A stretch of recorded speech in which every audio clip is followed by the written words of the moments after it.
masih berjalan, yakni kajian jelang berbuka puasa dimulai pukul 15.00 sampai dengan selesai.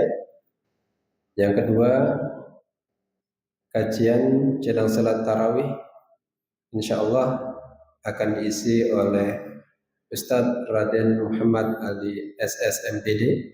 Yang ketiga, tadarus Al-Quran setiap malam pukul 21.00 sampai dengan selesai, dan insyaallah akan dilaksanakan khataman Al-Quran yakni pada hari Kamis tanggal 27 Maret 2025. Yang keempat, Masjid Gajah Ahmad Dahlan juga menyelenggarakan iktikaf 10 hari terakhir di bulan Ramadan ini dan juga sahur bersama untuk peserta iktikaf.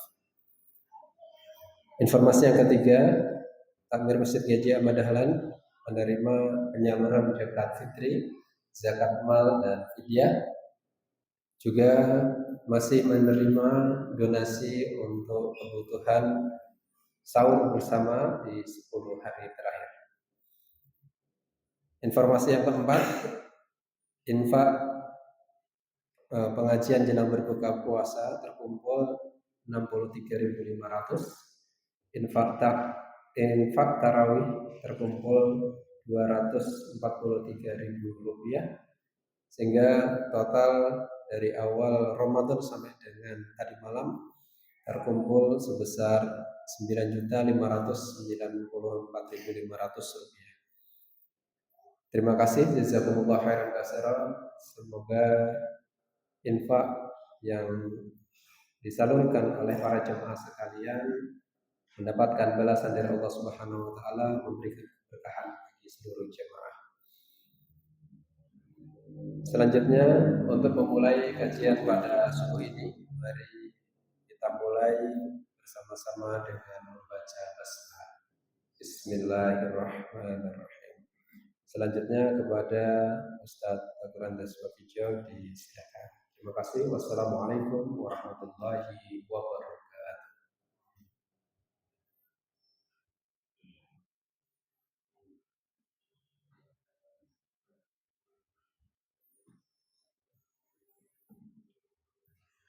Assalamualaikum warahmatullahi wabarakatuh.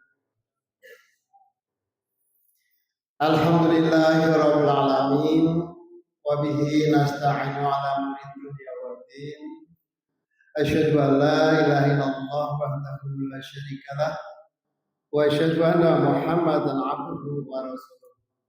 Allahumma shalli ala Muhammad wa ala alihi wa sahbihi ajma'in. Jamaah salat subuh yang berbahagia, yang dicintai Allah. Allah Subhanahu wa taala sudah memberikan kesempatan kita untuk di-upgrade sampai hari yang ke-25. Sudah capek belum? Arep muni urung kok ya wis, arep muni ora kok ya. Ini menjadi ujian bagi kita bagaimana nanti kita bisa lolos atau tidak. Sebab apa? Bulan Ramadan dulu kita sampaikan adalah bulan yang ditunggu-tunggu. Sesuatu yang ditunggu itu meskinya kalau ditinggalkan hatinya kerontok-rontok. Betul. Jadi ini sudah mau berpisah, seharusnya kita hatinya sedih. Tetapi kalau di survei yang sedih dengan yang bahagia, barangkali lebih banyak yang bahagia. Berarti apa? Sesungguhnya yang bahagia itu masih pada taraf Ramadan dianggap sebuah kewajiban.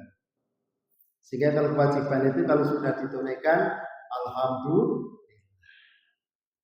Tapi kalau sudah pada tahap bahwa Ramadan adalah sebuah kebutuhan, maka kalau mau ditinggalkan, hatinya orang ikhlas.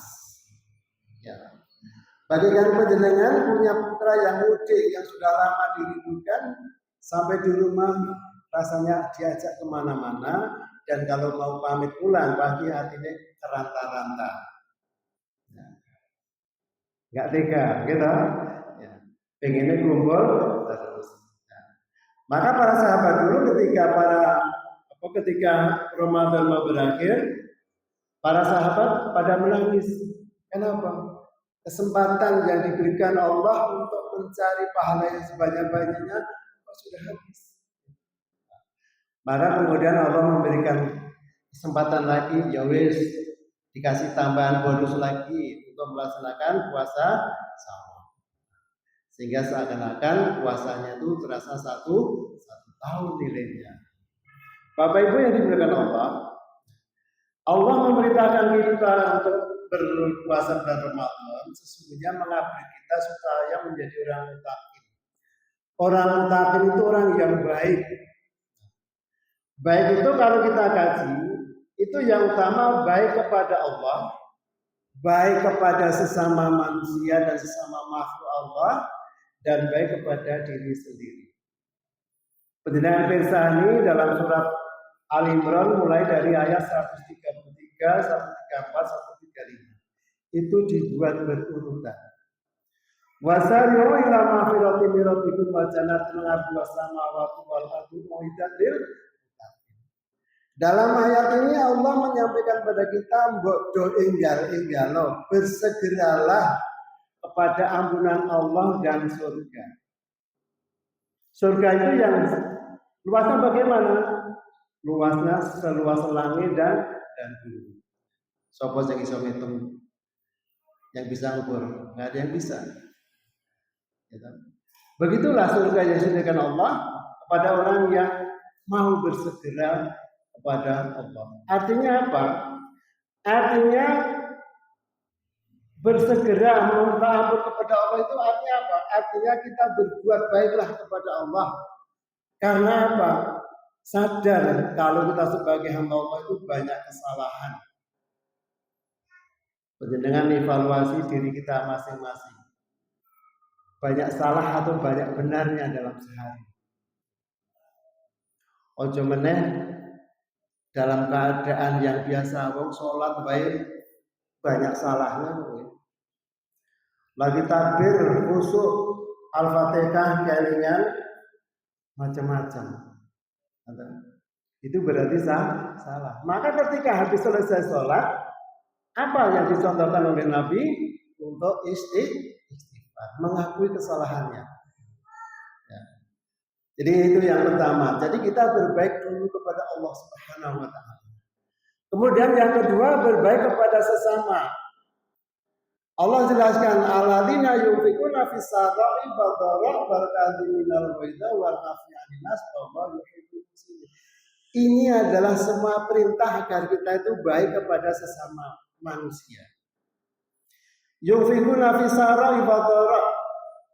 Kita berinfak dalam keadaan apapun. Dalam keadaan senang, keadaan susah kita berinfak. Jadinya apa? Kita menjadi orang yang baik. Mengikhlaskan harta kita. Berarti kita tidak boleh jadi orang yang cetil. Apa Bu? Cetil, pelit, bakhil, gitu. Dalam keadaan apapun. Yang kedua, wal kadhiminal ghaidha, kita ini menjadi orang yang bisa menahan marah. Supaya kita baik kepada sesama manusia, maka kita harus menjadi orang yang bisa menahan marah. Karena orang yang suka marah itu pasti akan dijauhi oleh orang lain. Kemudian bahwa fi'alinas, kita memaafkan kesalahan orang lain, kesalahan manusia, itu berarti kita melonggarkan hati kita.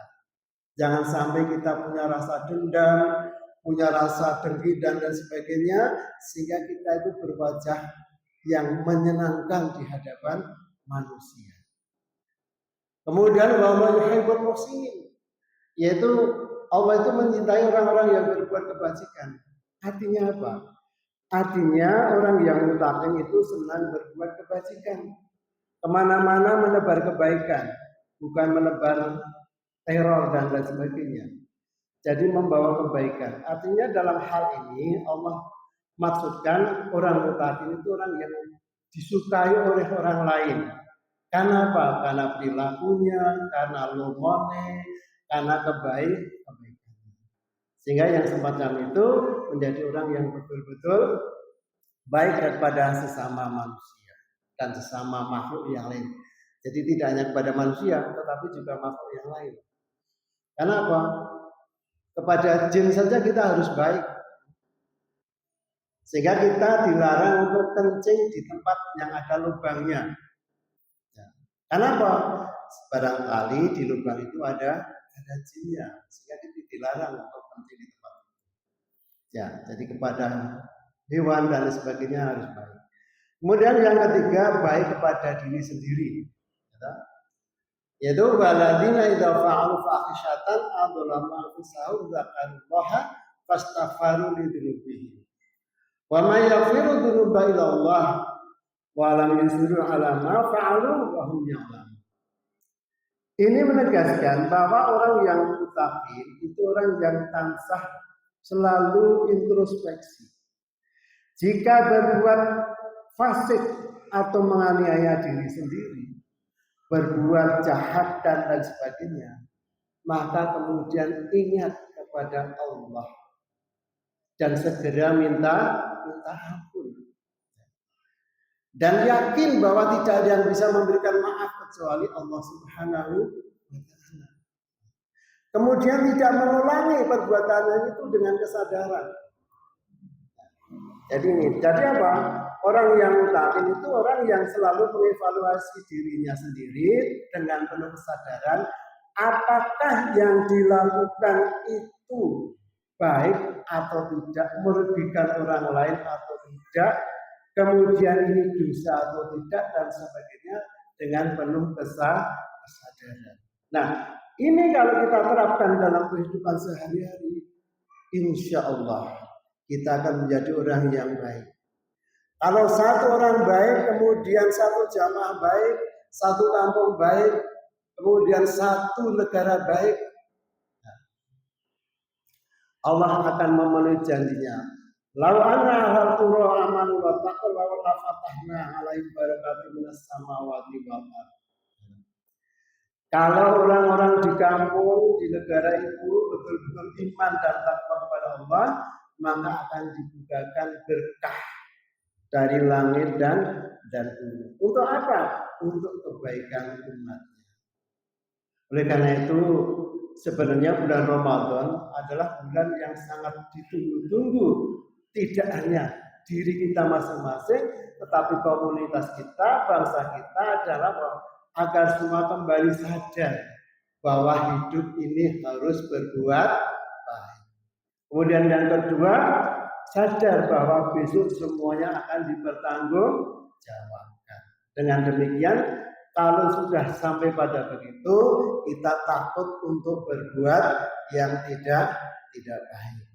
Mudah-mudahan di 10 hari yang terakhir ini, wabil khusus dari hari 25 sampai 30 ini, kita masih diberi kekuatan, diberi kesempatan, sehingga tetap istiqomah untuk menjalankan ibadah siam dan lain sebagainya, sehingga betul-betul apa yang kita lakukan tidak menyesal di hari kemudian, dan dengan harapan Allah menerima dan mengabulkan semua yang sudah kita lakukan dan mengangkat derajat kita menjadi orang-orang yang mutakin. Demikian yang saya sampaikan, lebih dan kurangnya mohon maaf. Nasrul minallah wal fadl wa basyiril mu'minin. Mari kita akhiri dengan doa kafaratul majlis. Subhanallahumma wa bihamdika asyhadu an la ilaha illa anta astaghfiruka wa atubu ilaik. Alhamdulillahirabbil alamin. Assalamualaikum warahmatullahi wabarakatuh.